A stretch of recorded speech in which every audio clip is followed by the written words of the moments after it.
ABC7 is the official home of the UTEP Miners, and I'm joined by the head coach of the UTEP football team, Coach Scotty Walden. Just taking a look back at the season, as of this taping, UTEP still has one more game to play. That's at Delaware. Currently 2-9 on the season, Coach. But when you take a look back at those games, the 11 games you've played so far, just let's start with first some of the highs that you think for the season. Yeah, I think you start out with our defense. I thought for the most part of the season played at an extremely high level with guys like Micah Davey, who will arguably end up leading our conference in tackles and should be a first-team all-conference linebacker. And you look at those guys, KD Johnson, how I think we really solidified our front seven. I felt like, it was very hard for teams this year to just line up and run the ball down the middle. I think teams had to really scheme us up on defense to be able to run the ball effectively, and that's the scheme that we wanted to bring here is a front that is unpredictable, but also with physical football players. And I really love the play of our defensive line and linebackers, and our secondary as well. I think that there's areas for growth there, but I think certainly there's times where guys like Justin Content, I thought he was a very, very big bright spot. And TJ Tillman, a young true freshman corner that has come in, and one of those guys that we've talked about, over 70% of that freshman class that we signed last year, the number one class in CUSA, played for us this year. And those guys are only going to keep getting better. On offense, I'm very, very proud of the persistence on offense. While the year may not have started with the way that we wanted to, and I think a lot there's you can talk about a lot of reasons why. That's also a product of like majority of the guys we brought in to play for us came out of that spring portal. And they were coming in. We're all trying to gel. Obviously, the last 5 games, averaging over 27 points a game, which again isn't to our standard, but 27 points a game in Conference USA is up there near the top. I know that wasn't the points per game for the entire season, but the last 5 for that to increase like that was awesome. And the bright spot in terms of the kicking game, I thought it was much more consistent. We didn't have a ton of blocked kicks and just doing errant things on special teams. I thought defense gave us a chance. Certainly a lot of room for growth. So, I know the fans and I know that, our alums and 100% understand, it's a bottom line business, and you sit there and if you haven't watched every snap of the game, of the games this year, you're going to look at the ending record and see like, okay, are we making progress? What is going on? And again, I wouldn't say this if I didn't mean it with my whole heart. I'm not trying to, oh, hey, look, I'm doing a good job as a head coach, like get behind me. I'm not trying to do that stuff. There's a lot of room for improvement. But the thing that I know for a fact is being in the trenches with these guys day in and day out, there is no doubt in my mind that this program and our team has gotten exponentially better from last season. And whether the win-loss record ends up being equal to or less than, there is zero argument in my mind as a coach that if we're headed the right way or not. There's no doubt in my mind. Our coaching staff is coaching the fire out of these guys. We've set the team GPA record the past 3 seasons. We're bringing in elite recruits. We've got 27 commits right now, and bringing in elite freshmen, and with the university stepping up in a massive way. I give a huge shout out to our university, from Dr. Wilson to Jim Center, understanding the needs that you have to have in this day and age of college football to have a quality football program. It's a whole different level of commitment than it has been in the past. And they are now willing to make that commitment and doing a great job. Jim Center fighting behind the scenes to make that happen, and Dr. Wilson being on board. I'm just so incredibly thankful to them and their leadership, because next year, us transitioning to the Mountain West, it's going to be a different ball game, so to speak. And for us in the revenue sharing era, to be able to now go compete for those top level transfers to come in with our freshmen. When we took this thing over, there was no floor. Right, so like we needed to go build our freshman class, and that's the way I believe in building a consistent culture. But now we've built that floor, and these guys are getting older, getting better. We've seen the glimpses of those guys that were true freshmen that are now redshirt freshmen having standout years. We got to retain them, number one. I mean, that's going to be a big job for us. But now we retain and build that floor. Now with the resources that we're going to be afforded, we can go compete for that high level transfer. To be able to come in and bridge that gap and build quality depth in our program. So I'm very, very excited about the future of this program. Again, you talk about going into the fourth quarter this year.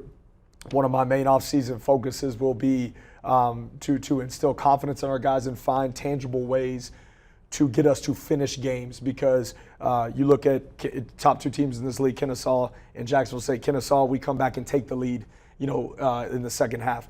Jacksonville State, we come back and tie that ball game, right? Missouri State, who's one of the upper teams in this league, come back and tie that ball game. The fight, the effort, the culture is there. And now with another year of the weight room, another year of experience, and a year to where now we can go compete for high-level transfers through the portal, and not only that, retain, do a better job of retaining our top-level talent in-house, finding a way to win those close football games. The average margin, as I mentioned to you, earlier this week, was about 5 points a game going into the fourth quarter. Like, it's we're talking a 5-point differential here. We're not talking the game's out of reach or anything like that. We've got to find a way to win those close ball games, and the way that you do that is you have experience, and you bring in quality guys that have done it at a high level. So there's a lot to build upon. Again, I understand fans are disappointed. I'm disappointed. I'm not satisfied at all. And I can assure you and promise you that there is not going to be a day that we rest in the offseason to build this program to where it needs to be and to where it deserves to be. Yeah, you touched on it there, Coach. Just the transition to the Mountain West. Just what exactly needs to happen as you make that transition? Yeah. Whether you're asking from fans, or what needs to happen so that transition, you have that success in the Mountain West Conference. Yeah, I just ask that our fans, and I totally understand this. I get it. I'm a Dallas Cowboy fan, man. Sometimes it's hard to be a fan. You know what I mean? Sometimes they're struggling and hard to be a fan. I totally understand how. You can look at the record and you can see those things and say, man, I'm not going to support it. When I say support, I'm not even talking monetarily. I'm just talking by showing up to the game, showing your support, because, we need that Sun Bowl, packed out. And I know people are kind of, more of, hey, well, show me a win first and then I'll come to the Sun Bowl.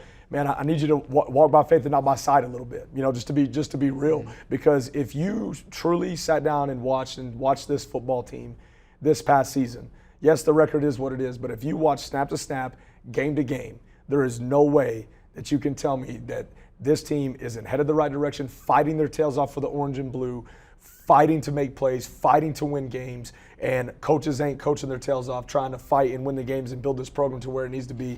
There's a lot of internal things that have happened that have just been wins for our program, from the team GPA record, from weight room gains, from just us our mental toughness as a football team, from the recruiting. There's so many things literally that are going on right for our program. The only thing we're guilty of right now is not finishing on the scoreboard. And I know this, that we are building a program, and when you build it inside out, the wins are going to come if you continue to do things the right way. And so we need your support. And I'm not even talking money. From a fan standpoint, we need your belief and support, and just know that you've got a group of men in that LKD that are not taking this lightly. We are not sitting there saying this is okay.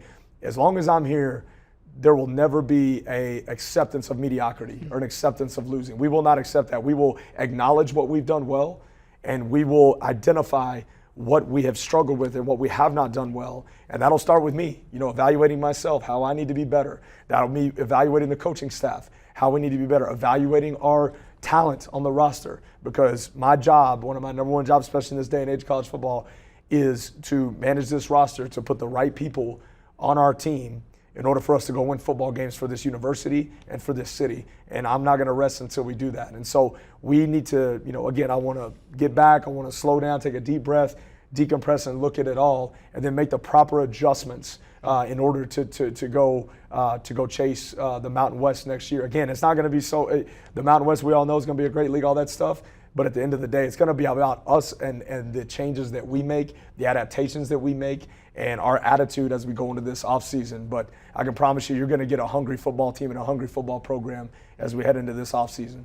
And as you navigate through the NIL and the revenue sharing, which is relatively new, obviously, just how difficult has that been for you as a head coach and just adjusting to that era? Extremely. And I think I speak for every coach in that. The beauty in that is I'm not the only one going through it. The UTEP is not the only one going through it. Every school is going through a different adaptation to this. We have to talk about the rules changing as well, from one portal window or two portal windows to one portal window. There hasn't been probably, I would think in the past 3 years, there hasn't been a level of consistency with the December-January calendar. And hopefully we have, gotten some level of consistency now with December being a dead period and the one portal period. But no, it's an adaptation because there's so many factors when you talk about revenue sharing NIL, because there's certain positions. There may be a guy on our roster that is, playing at such a high level, right? But there's another guy at another position that, in order to win this position, is just it's more important, like the quarterback, right? And every position's important, but there's certain positions it's like we have to invest, our money into that and be good at that and be right at that. And so, how do you maintain the culture of a locker room, right? That's a challenge. That's a massive challenge, which I just give kudos to our guys.